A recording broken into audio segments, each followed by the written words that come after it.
I mean, life is just life sometime, right? Yep.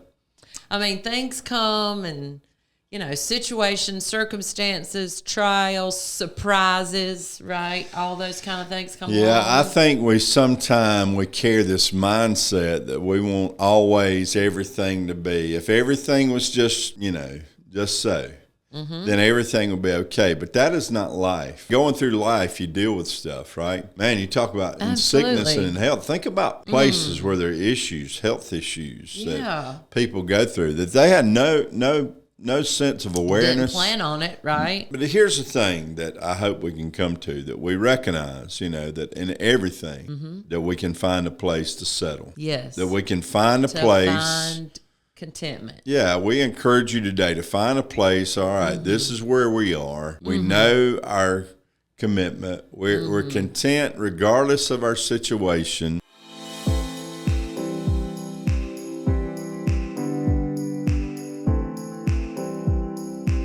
Your home, it matters. You're there to make a difference. Home Matters Podcast. Here we are again. Welcome to Home Matters. Glad That's you're right. with us today. Yes. And I know that probably we're out there doing different things this time of year. Well, a couple of weeks ago, you said that it was not the dog days of summer yet. Yeah, we're think close. We're there. Yeah, really and truly, one thing about the dog days of summer, there's really no date, and right. I've even heard people talk all the way up into September, talk about the dog days of summer, because that is the last. We can absolutely have some of that all the way into September. Yeah, I love that day though. The first day usually in September, where you can go out in the mornings and feel that first cool breeze. Yeah, that's his routine, kind of that time of year. Yep. He goes out early every morning just to see if searching for it. That's right. But we'll take our time on that. We're glad you joined us. So. Yeah, don't hurry it along. Hey, you can still get registered for Marriage Matters Getaway. We are 1 month away. Yeah, wow. September 4th through the 6th in Charleston. That will be here before you know it too. South Carolina. Yep. Got a block of rooms there. Not sure the date when those go off, but again, we'd love for you to join us, Charleston. Yeah. Actually, Mount Pleasant is the address of the hotel. So beautiful place.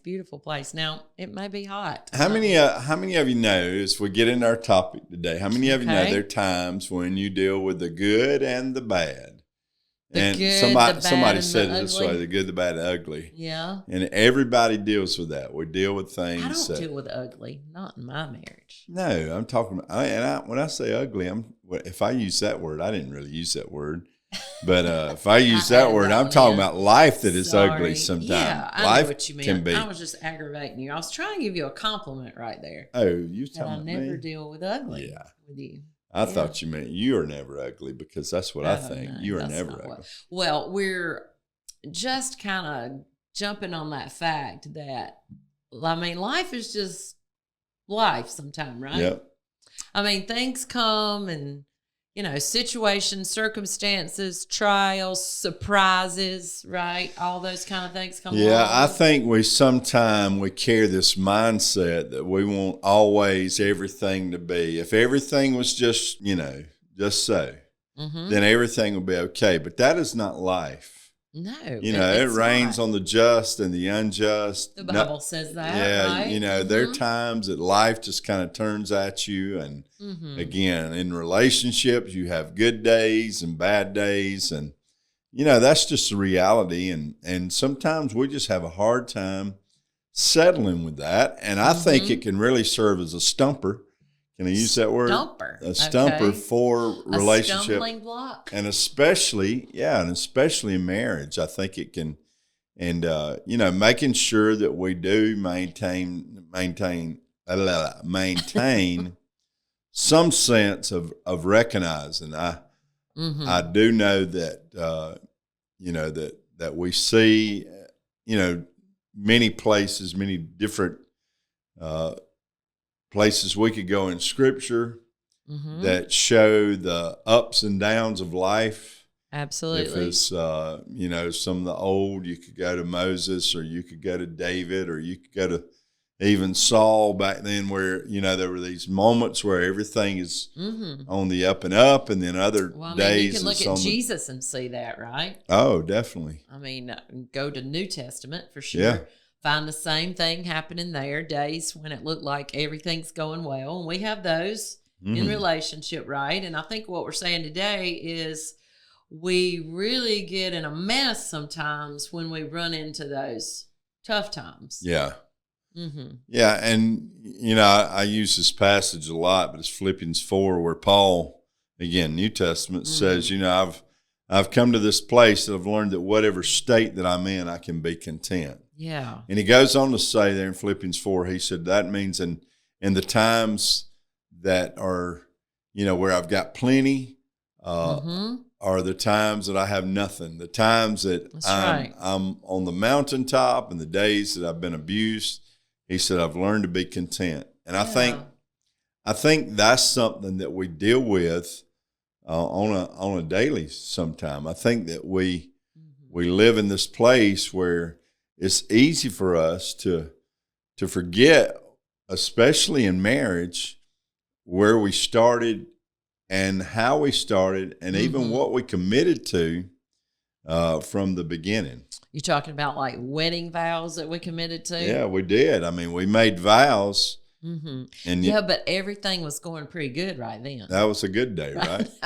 Hopefully it was a good day was a good day. Yeah, some of you may say, well, that's the problem in itself. But no, hopefully it was a good day. But you sometimes, I was thinking as you were talking to, sometimes it's almost like seasons that we fall into. Yeah. It may just be a day where we kind of hit a bump in the road, but I think sometimes they're just hard seasons that we go through. And then, we're tempted to say, well, this is not what I signed up for, right? Yeah, but listen to this. So again, I got these now. I memorized them in traditional.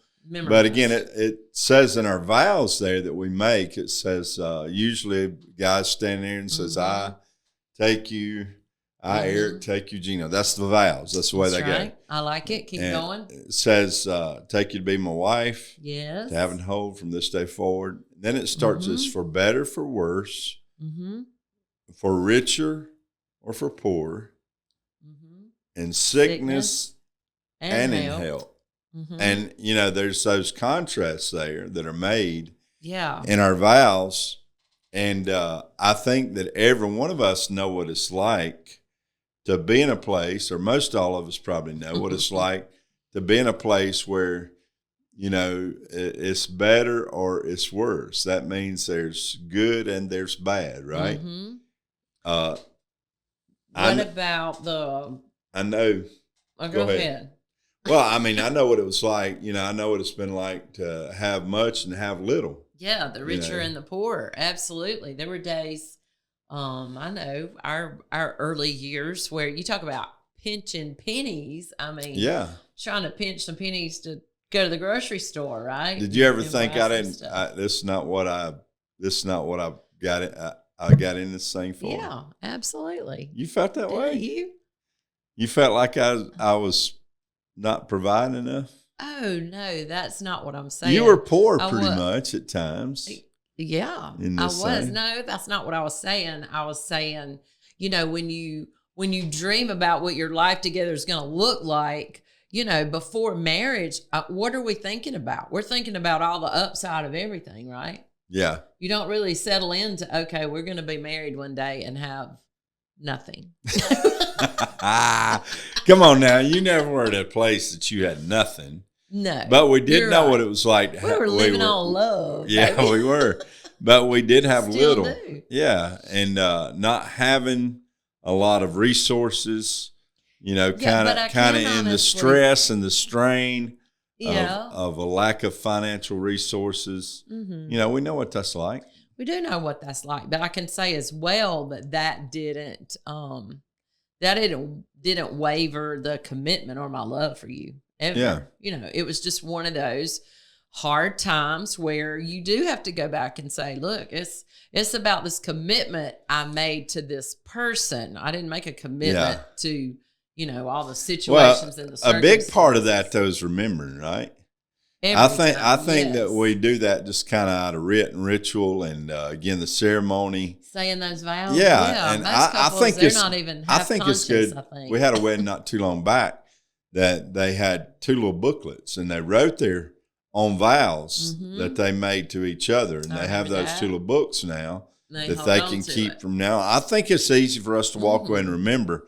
We remember that we said, yeah, we are committed to for better, for worse, for richer, for poor, in sickness and in health. And we forget Love and those. cherish. And I just encourage you today to remember, Yeah. the vows that you made. And you say, I don't even remember that. That day was stress filled, and I don't even remember what I said then. Well, go get a copy of it from That's somebody. what we need to start you can doing get it when you online. marry people. You might need to just give them a little booklet with their vows in There'll it. be a charge for that. But Future. I'm just saying that there is a place that For everybody. future reference, right? Yeah. But again, going through life, you deal with stuff, right? Man, you talk about in sickness and in health. Think about places where there are issues, health issues that people go through that they had no sense of awareness. Didn't plan on it, right? Had no idea what they would face. But again, that commitment that we make does include, that there are times where it is down, where things are not good. But here's the thing that I hope we can come to, that we recognize, that in everything, that we can find a place to settle. Yes. That we can find a place. Find contentment. Yeah, we encourage you today to find a place. All right, this is where we are. We know our commitment. We're content regardless of our situation. Yes. We can be all right. Huge, I feel like. Can I start right? The whole contentment piece. And don't misunderstand contentment as just settling.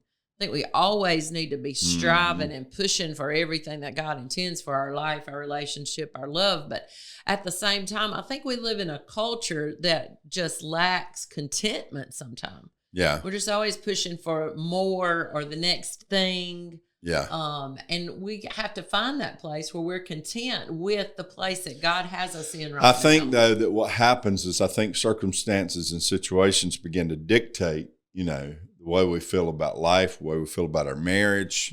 And again, you can find a place, I think, that you have to count it all joy. Like James says, that you count it joy when you fall into different kinds of tribulations and troubles, that you count it joy.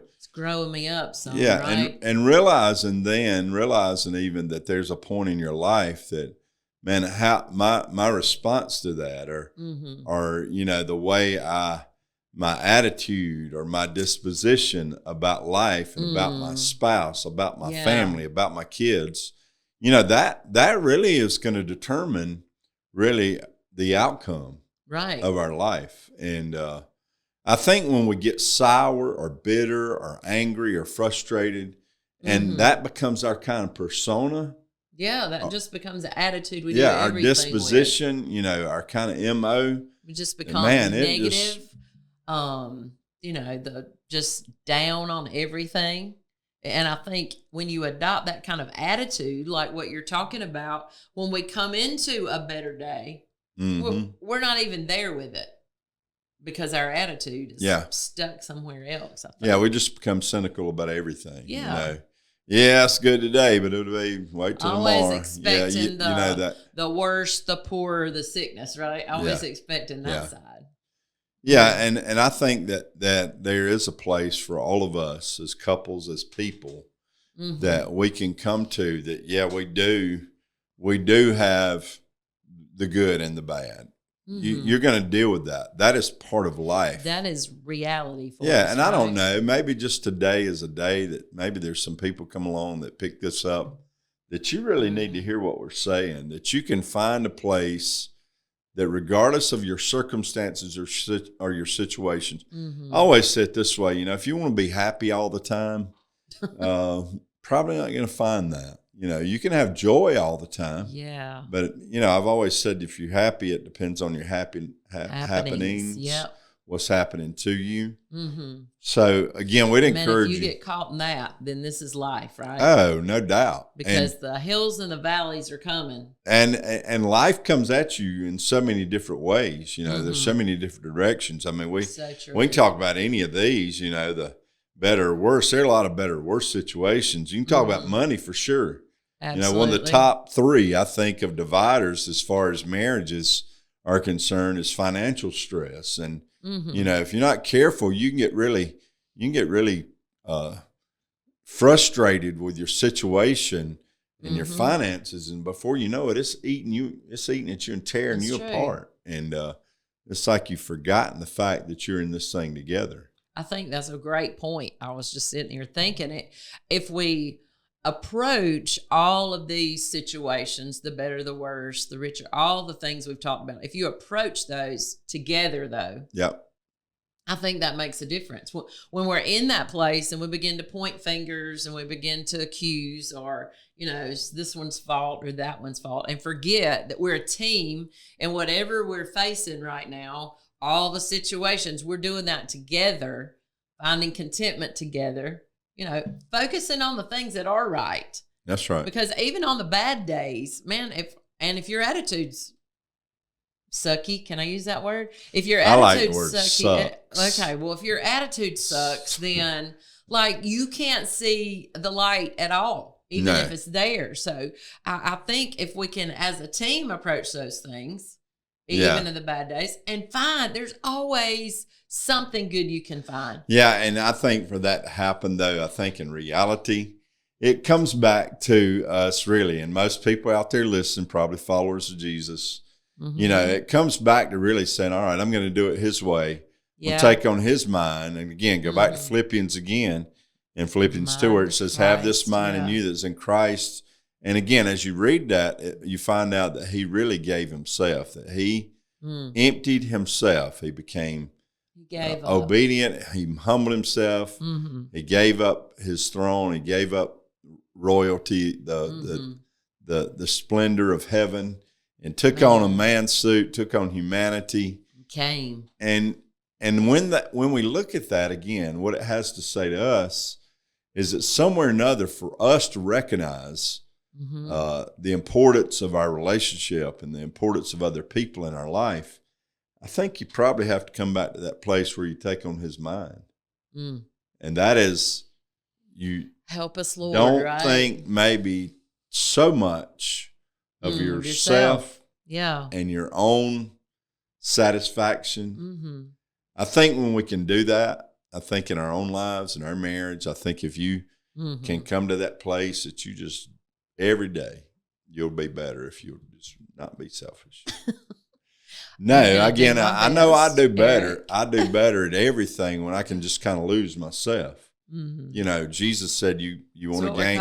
Right? You got to lose it all to gain it all, right? You got to be willing to let it all go. So again, if you can let yourself, don't take yourself so seriously. And again, I think we're probably talking to somebody today. There are probably people that say, yeah, that's pretty good stuff. But I believe there are probably some people that are listening that'll pick this up that say, you know what, that's where we're at. We've just kind of got stuck in this thing, and I don't know. This is not what I signed up for. Boy, how many times have you looked around and saw that is true in your life? Yeah. Where you look around and think, it's not all panning out like we thought. Yeah. Or like we planned, or even like we hoped or dreamed. Exactly. Yeah. But if you go back again, and again, I'm talking the good and the bad, for better, for worse, richer, for poor, sickness and health. Look, to love and to cherish. And here's the kicker, until we're parted by death. Man. I mean, that's a vow. If we would take that commitment that serious, then in that, you can work through whatever you have to. Absolutely. It's not always going to be good. It's not. And I hate to say that. That's kind of a downer, isn't it? Well, I mean, we had some of the second of that. You know, there's been some worse. We talked about there's been some poor. But man, when you are committed to that vow, man, that takes you a long way when you've already yeah. made that decision that I'm committed to this vow, and what we're in right now, you know, maybe it's a day, maybe it's a But season. that commitment to that vow comes in the form of a person. Yeah. Right. Mm-hmm. And again, that's something that, again, we just want to encourage you today. Hey, life comes, It right? does. Life, It does. life happens. Hey, it's come here. We've lived it Sure. just like you. Yeah. And you know what? This is our anniversary month. So. Yep. Just a few days away Yeah. and we'll hit 39 years. 39 years. That's unbelievable. Been Amazing. through some stuff. Yeah. Man. But hey, if we made it, you can make it. That's right. And we just encourage you again, always. Thank you always for joining us on these podcasts. Share them with somebody else, your friends. Love for you too. You never know. Maybe somebody out there having a bad day today. And you just need to know. Share, hey, and again, maybe somebody you share it with. If you're having a bad day, just know one thing. It'll get better. That's right. It'll get better. And stay in there. Stick in there. Yep. Don't give up on it. Man, your home matters. We love you. Thank you so much for tuning in. Yep. Yeah. Hey, see you next time.